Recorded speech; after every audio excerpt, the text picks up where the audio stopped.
ดีข้าพเจ้าซื้อพรไซส์สีหาราชเนาะมาในนามของบริษัทเอ็มบีต้าขายถึงนั่นเองเนาะวันนี้มารู้สึกดีใจแล้วก็ได้ร่วมงานกับแฟชั่นโชว์เนาะกับเป็นครั้งแรก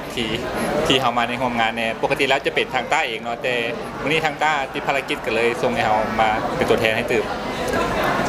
ถ้าถามตัวเขาเองเนาะเขารู้สึกภูมิใจเนาะที่ทางแฟชั่นโชว์ให้เกียรติ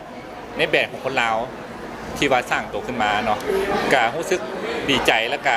รู้สึกได้เป็นเกียรติวันที่ว่าเขาเป็นแบรนด์ของคนลาวที่ได้มา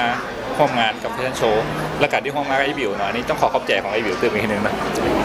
สำหรับตอนนี้เขามีผลิตภัณฑ์มาใหม่เนาะกำลังที่เหตุการณ์ตลาดแล้วก็จิโปรโมทในวัยนี้เนาะก็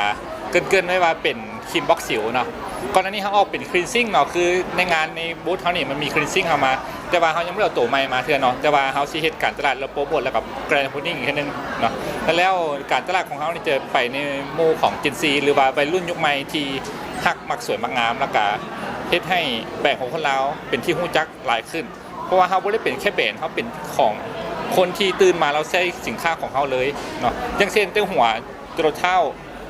เวลาชีไส้อย่างหรือว่าใช้ครีมเครื่องสำอางต่างๆแมนคิดถึง M&B เป็นหลักเขาสิมีทุกโตผลิตภัณฑ์ที่ตั้งแต่หัวจนเท้าเลยแล้วก็เขาสิให้ทุกคนคิดว่าเอ๊ะมื้อนี้เขาสิเฮ็ดหยังเวลาเขาตื่นมาเขาต้องใส่หยังเวลาเขาสินอนเขาต้องใส่หยังประมาณนั้นเดี๋ยวมื้อนี้เข้าใจหลายจ้ะโอเคเข้าใจหลาย